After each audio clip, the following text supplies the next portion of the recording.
Hi, I'm Alicia Butler Pierre. Thank you for visiting my YouTube channel. The episode that you're about to listen to is a pre-recording of my podcast, The Business Infrastructure Curing Back Office Blues Show.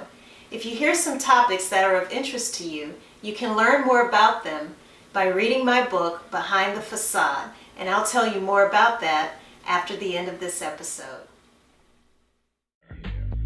Albert Einstein defined insanity as doing the same thing over and over again and expecting different results.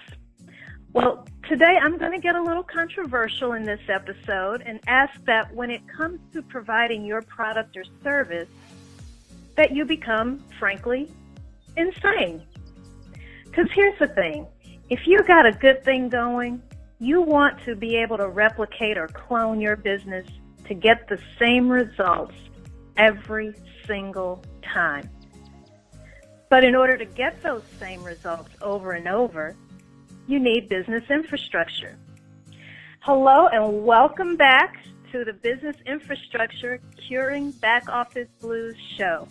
I'm your hostess, Alicia Butler Pierre, and last week I had a chance to formally introduce myself to you, tell you a little bit about my career as a former process engineer and now as a full-blown entrepreneur, and how I came to actually start preaching and spreading the gospel of business infrastructure.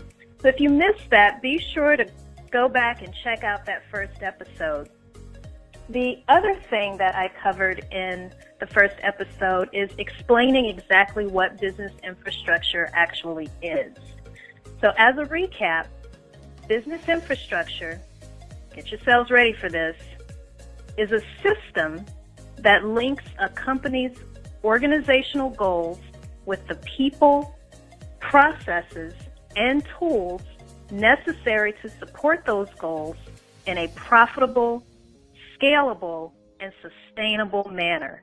Yes, that was a mouthful. But again, it's just a fancy way of saying that business infrastructure is nothing more than a way to define what needs to be done, who should do it, and how to do it, and linking all of that together so that it supports your business's goals. Now, today's focus on this episode is on why business infrastructure is needed for your small business. So let's first start off by defining exactly what I mean when I say small business, because I don't necessarily mean the definition that you may see presented by the SBA, where they define it based on a number of different factors and criteria depending on the type of industry that your business may operate in. For purposes of this show and our conversations around business infrastructure, I'm defining a small business as one that is privately owned, has less than about 150 employees combined, and I don't define small business based on income. I can think of a company right now off the top of my head that has less than 10 employees and nets $10 million in revenue. So when people hear small, a lot of times they think small money. And $10 million, it's actually $30 million. I apologize. It's a company that has, I think, between 9 and 10 employees, and they net about $30 million in revenue. So that's nothing to sneeze at. So I don't define small by income or revenue, but definitely by the size in terms of your number of employees. Now, many of you probably realize or know this, that small businesses are the backbone of most economies in the world. So in other words, small business is serious business. And this makes the case for why business infrastructure is needed. One, it's needed for standardization. Two, business infrastructure is needed to demonstrate your ability to scale your business. Three, it's needed for sustainable operations. When you build this business, build it to last. Don't build a house of cards, build a pyramid, something that will outlast you. And lastly, business infrastructure is needed to create a consistent experience for your customers as well as your staff.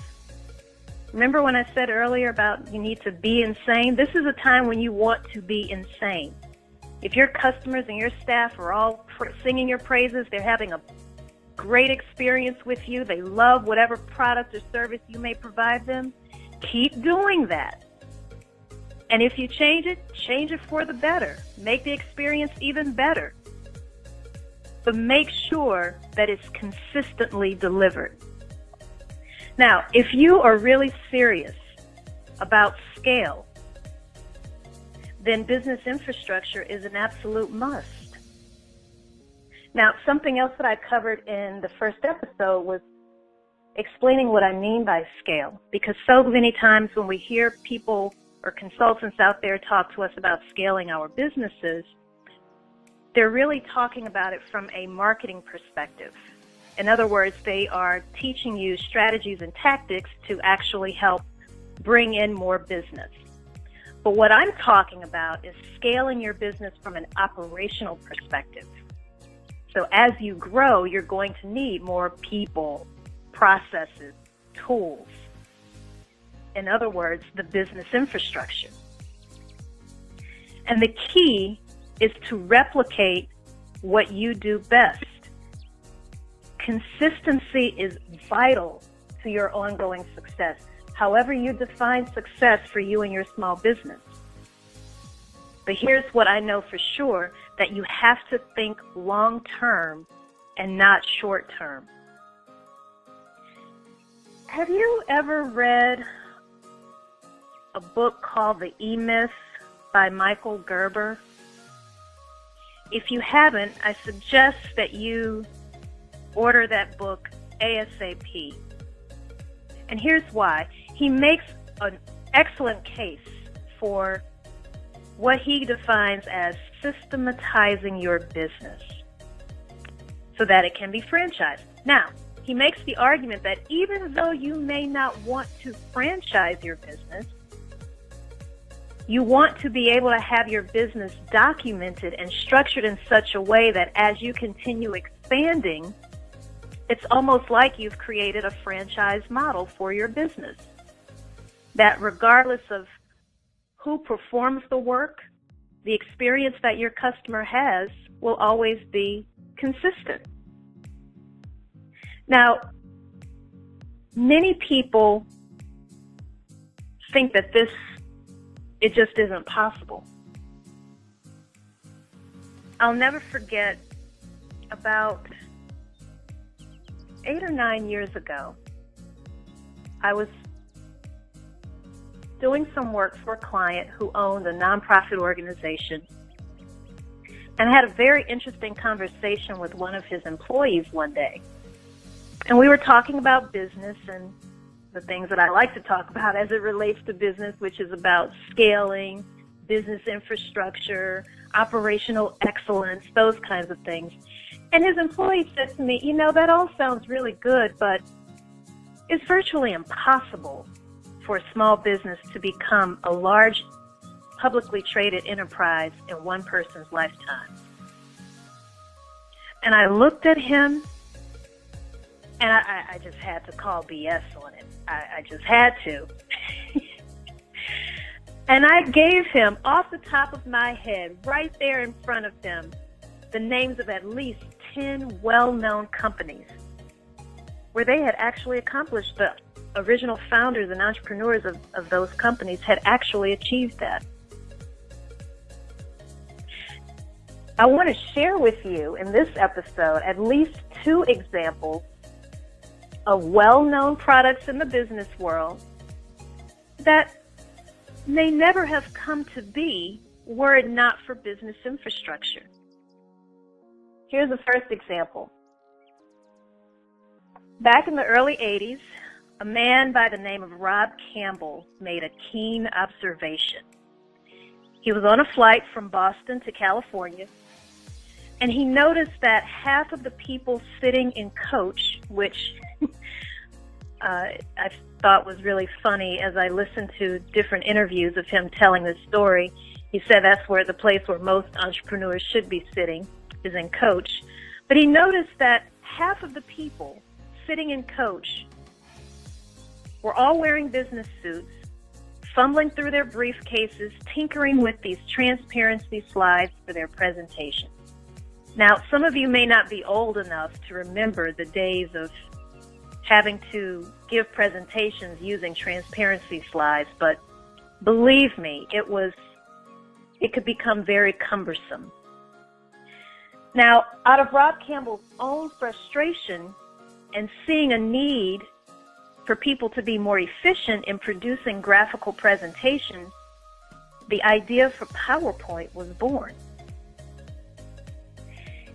Eventually, he linked up with a venture capitalist, a man by the name of Dick Kramlich, who believed in the viability of PowerPoint so much that he actually used his own money, going against the warning of his venture capital firm because they didn't want to fund PowerPoint. But Dick Kramlich actually went against the grain, went against the company that he worked for, that VC firm, used his own money to pour into this fledgling company. And after a series of hardships, once PowerPoint actually went to market, it was a raving success. And they literally generated double the amount of revenue that they forecasted. They thought it would bring in about $1 million right off the bat. It ended up being somewhere between $2.5 to $3 million. Now, they were really excited about this, obviously, because they had proof of concept. There was definitely a market. So Dick Kramlich, the VC, thought that they had enough at this point to validate or justify taking the company public. But Rob Campbell, the man who conceived the idea for PowerPoint, was a little hesitant. He said, well, you know, Dick, I don't know. He said, and I quote, "We don't have the structure. We don't have the structure." Eventually, Microsoft acquired PowerPoint in an all-cash transaction for $14 million. But check this out. They actually offered Rob Campbell and Dick Kramlich and all the other people who were behind PowerPoint at that point in time, they actually offered them stock options. So needless to say, they all regret that decision today. Now that's one example. And that example comes from a documentary called Something Ventured. And that documentary, if you're interested in going to check it out, I've watched it on Netflix several times. I think you can also catch it on YouTube. But it's about the first venture capitalists who, along with the entrepreneurs that they funded, put everything on the line to create the computer hardware and software that we enjoy today. Now, I mentioned Microsoft acquiring PowerPoint. So that's just one of the ways that Microsoft has grown into the behemoth that it is today, was through a series of very strategic, very smart, very intelligent acquisitions. But I want to take you further back in time into the earlier days of Microsoft. This is my second example for you. It is hard to imagine a time when Microsoft did not exist. But had it not been for very young Bill Gates and his foresight of the importance of having structure in order to operationally scale, we might not know Microsoft as it is today. Now, there's a book that I have. It's called Accidental Empires by Robert Cringely. Accidental Empires by Robert Cringely. And I'm going to read some quotes from the book as he talks very specifically about Microsoft's early days. This was 1983. Microsoft was the second largest company in the PC industry, was incredibly profitable, was growing at a rate of 100% per year and had no debt. Microsoft was also a mess. There was no infrastructure at all, no management systems, no procedures. Just a group of kids wearing jeans and t-shirts and working in a cheap office near the freeway in Bellevue. But Bill Gates knew that to achieve his goals, Microsoft would have to become a much larger company with attendant big company systems. So he hired John Shirley to be the new president of Microsoft. And Shirley's job was to build a business infrastructure for Microsoft that both paralleled and supported the product development organization being built by Gates.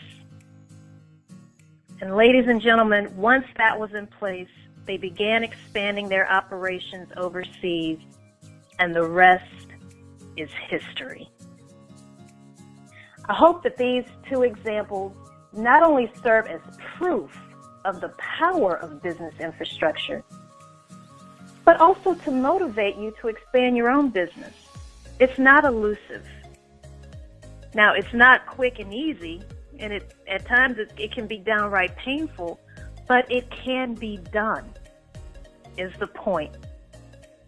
And I shared these examples because these are examples of companies and with products that are well known, again, in the business world. But there are hundreds of examples of unsung entrepreneurial heroes who've accomplished similar things. Will you be a part of that number? I hope so. Now that you know what business infrastructure is and why it's needed, you might be wondering who exactly is it for? Well, brace yourself, because I'm going to tell you, not everybody can handle the truth of what's actually required to implement business infrastructure in a small business. But stay tuned for next week, because I'm going to address that very question and tell you the truth. And hopefully you will be able to handle that.